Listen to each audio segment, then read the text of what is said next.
Welcome back to Cure of the Common Game. Today in deck number 581, we're going to talk about Kelsien the Plague. Now, red, white, black, that's Mardu. 2-2 Vigilance, Haste, Assassin. You get +1/+1 for each experience counter. Now, there's not that pool's not real deep, okay? Especially in these three colors. But you tap it to ping a creature you don't control. When that creature dies, you get an experience counter. So I like the way.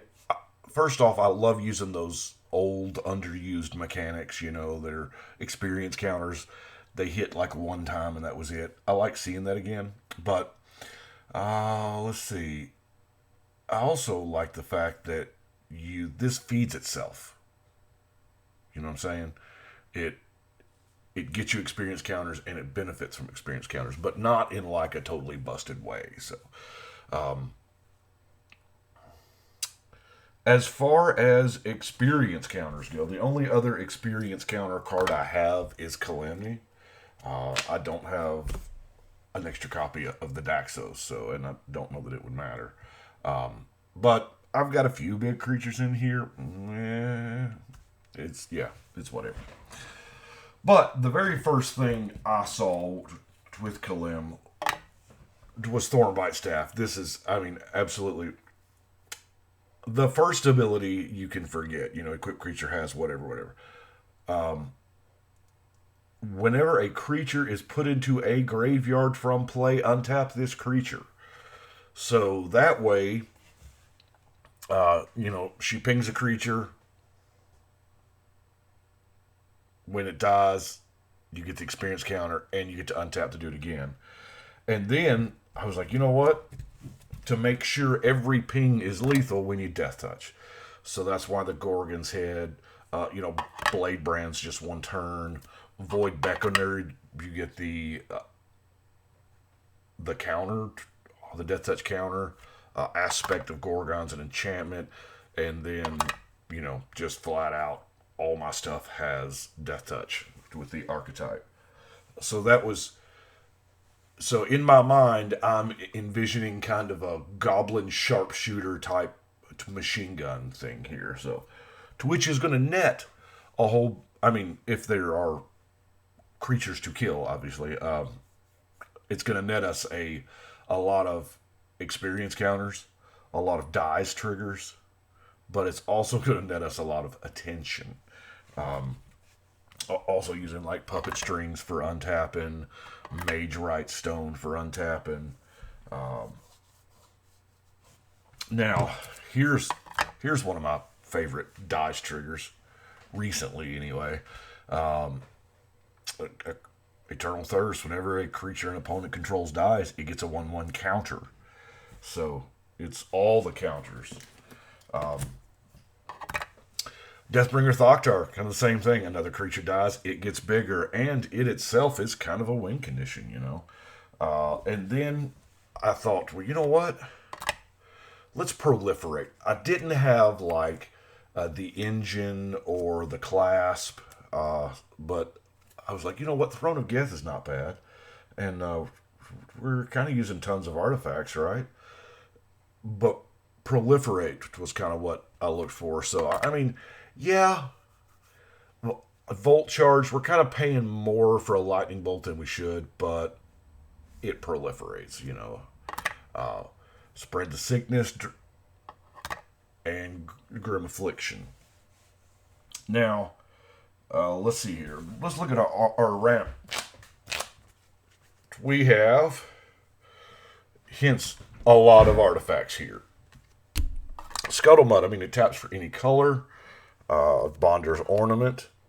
Y'all know how much I love that card. Sapphy Crystal, Mardu Banner, Orzhov Cluestone, Rakdos Signet, Orzhov Signet. And then I was like, wait a minute. Yeah, we want artifacts and all, but we also want creatures because we want creatures, for death triggers and whatnot. So, Iron Mirror, Leaden Mirror, Gold Mirror, Mannequin. Speaking of, ramp, I know people don't normally consider Sun Titan ramp, but Sun Titan does get back those, small permanents, and Burnished Heart is kind of my favorite permanent to get back with Sun Titan. So, what we got? Some draw. We got some Sign and Blood, Tormenting Voice, Read the Bones, Blood Divination, Sacrifice, right? And I almost feel like it's weird to think that Nahiri is card draw, but she's looting, if nothing else, right? Oh, no, that's bad. There we go.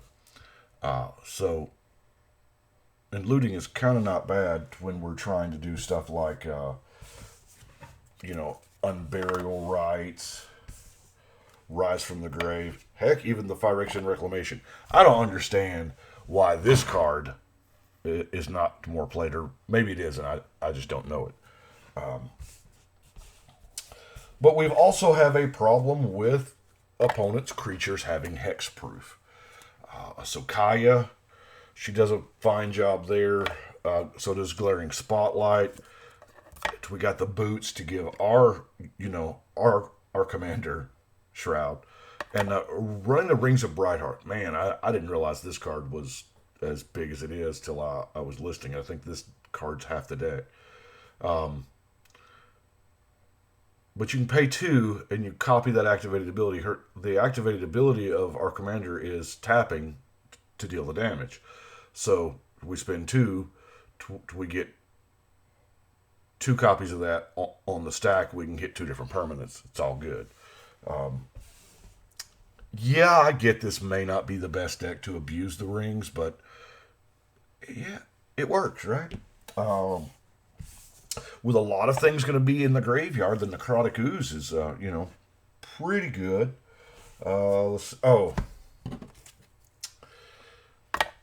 Death Pits of Wrath.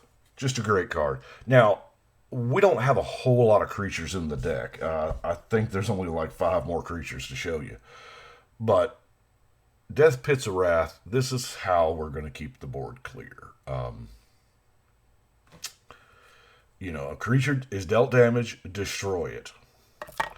Caltrops, whenever a creature attacks, it takes a damage.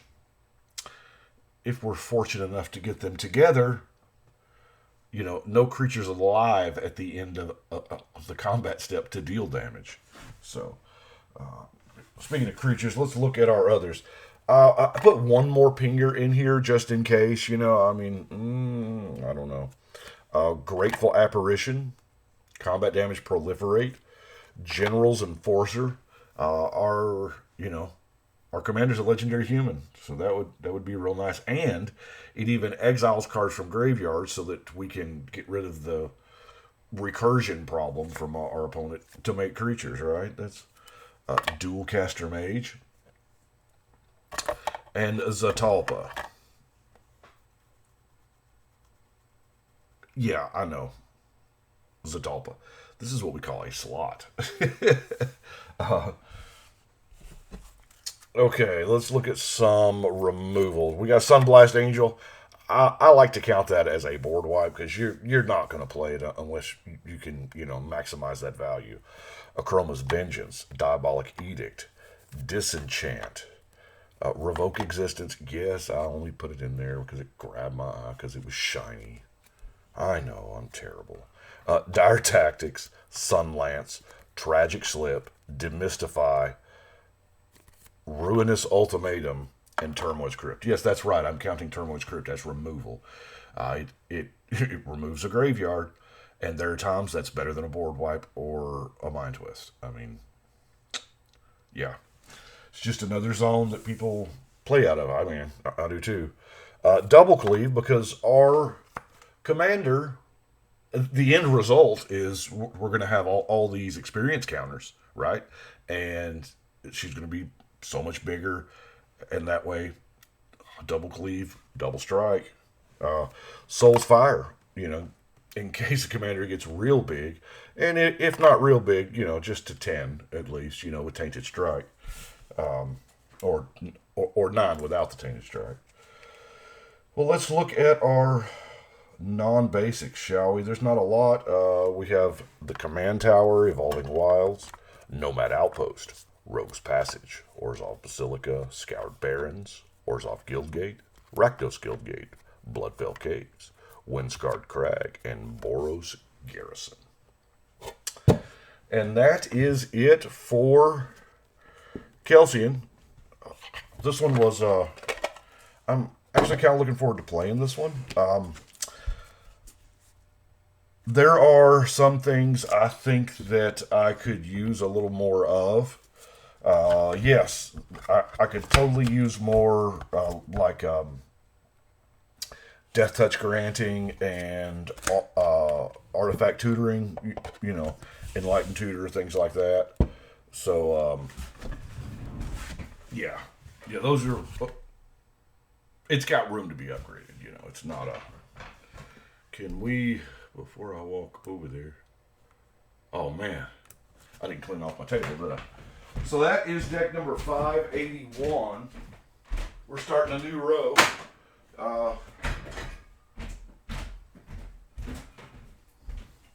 Yeah, as I said, there's plenty of room to upgrade that one as I get cards or cards come out or what have you. So, well, that's what I've got for this one.